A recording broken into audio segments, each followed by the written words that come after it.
Fatty liver आपल्याला चालू झालेला आहे का किंवा लिव्हरमध्ये फॅट जमतं आहे का याची काही लक्षणं आपल्याला निर्माण होतात. आपण त्या लक्षणांकडे दुर्लक्ष न करता लक्ष देणं फार आवश्यक आहे. जसं की बऱ्याच जणांना काय होतं की थकवा जाणवतो. संध्याकाळच्या वेळी थकवा जाणवतो, काही काम करावंसं वाटत नाही.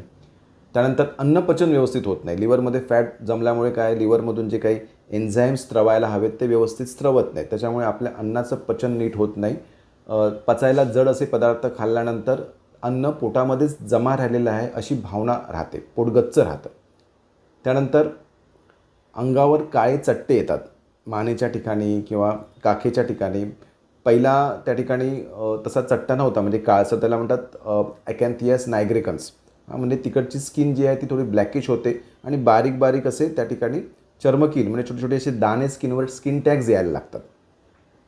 पोट वाढतं, वजन वाढतं, कमरेचा जो घेर आहे त्याच्यामध्ये वृद्धी होते. तर ही लक्षणं असली ना की आपण लक्षात घेऊ शकतो की कदाचित आपल्याला फॅटी लिव्हर जे आहे ते झालेलं असू शकतं. त्याच्यामध्ये आपण काय करायला पाहिजे, ब्लड टेस्ट करून बघायला पाहिजे, लिव्हर फंक्शन टेस्ट करायला पाहिजे आणि सोनोग्राफी करायला हवी पोटाची. आणि हे करून आपल्याला वेळीच त्याचं निदान करून घ्यायला हवं. कारण कसं आहे की बघा, आजकाल जसं डायबिटीज, थायरॉईड, कोलेस्ट्रॉल याचे रुग्ण जसे वाढत आहेत, तर तसे फॅटी लिव्हरचे सुद्धा रुग्ण बऱ्याच प्रमाणामध्ये वाढताना दिसतात. तर अशावेळी जर आपण वेळीच त्याच्याकडे लक्ष दिलं तर आपण 2-3 महिन्यामध्ये हे फॅट्स जे लिव्हरमध्ये जमलेलं आहे ते कायमचं सुद्धा घालू शकतो.